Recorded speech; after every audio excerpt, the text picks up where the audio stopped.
Bonjour et bienvenue sur ProChoc. Je voulais vous parler de 3 éléments importants à mener avant le travail de fond sur une recette pour vous éviter de perdre du temps, ou en tout cas pour trouver plus facilement les éléments clés.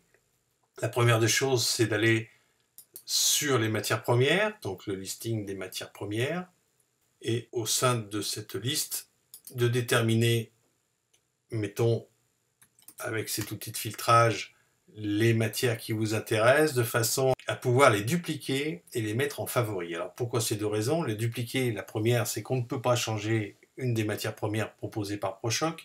Il faut nécessairement la dupliquer pour modifier les contenus.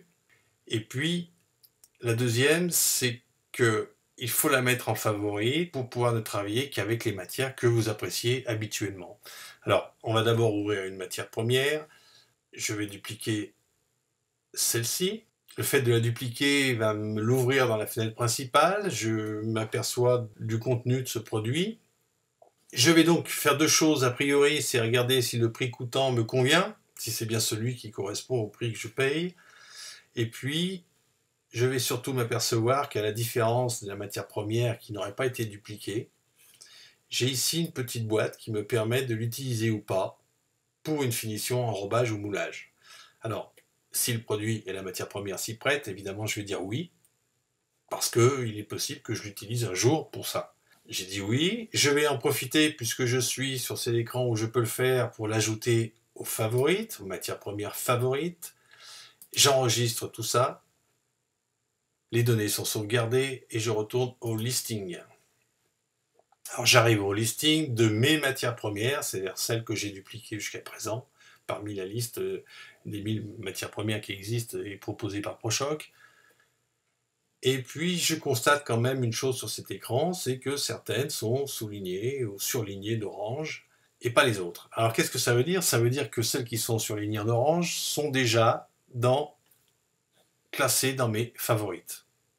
Pour classer dans les favorites, il suffit de cliquer sur cette icône. Alors si elle n'y est pas encore, il va me l'ajouter. Si elle y est déjà, il va me l'enlever. Si je fais ça, la matière n'est plus dans mes favorites. Elle a bien été dupliquée, mais elle n'est plus dans mes favorites.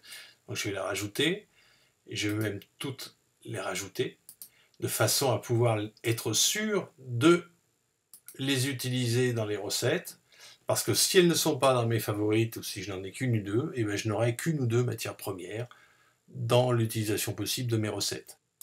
Vous allez voir, dans les favorites, elles sont toutes là, il y a le même nombre, tout va bien, il y en a bien 14. Nous allons retourner sur les recettes pour bien comprendre l'usage des favorites. Donc, je suis dans mes recettes. J'avais copié déjà une recette, je vais l'ouvrir. Une fois ouverte, je m'aperçois que les matières premières sont là. Et si je désire, par exemple, ajouter une matière première, la boîte à listes me donne accès uniquement aux favorites que j'ai classées préalablement à partir des matières premières.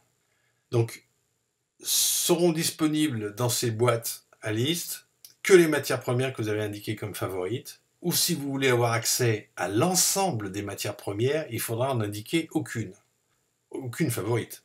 Mais le problème, c'est que, et vous l'aurez compris, si on va voir, je vais supprimer ça, si on va voir les commentaires, où nous avons un type de couverture de finition éventuellement à utiliser, si je ne l'ai pas dans la liste, je ne pourrai pas l'utiliser. Et donc, si je ne peux pas utiliser, je ne pourrai pas indiquer un pourcentage de couverture et je ne pourrai pas calculer le coût unitaire d'un bonbon. Donc, pour arriver à faire tout ça, il faut 3 petites choses dans l'ordre. C'est un petit travail un petit peu long au départ, mais qui fera gagner beaucoup de temps par la suite. La première, c'est d'aller dans les matières premières pour dupliquer celles qui vous intéressent, éventuellement mettre à jour, mais en tout cas indiquer si oui ou non ça peut être un type de finition pour qu'ici ce soit accessible. Et puis la deuxième chose, ce sera les mettre dans les favoris, les matières premières favorites, pour que vous ayez accès ici. J'espère que ces informations ont été assez claires. Je vous remercie de m'avoir écouté et je vous dis à bientôt.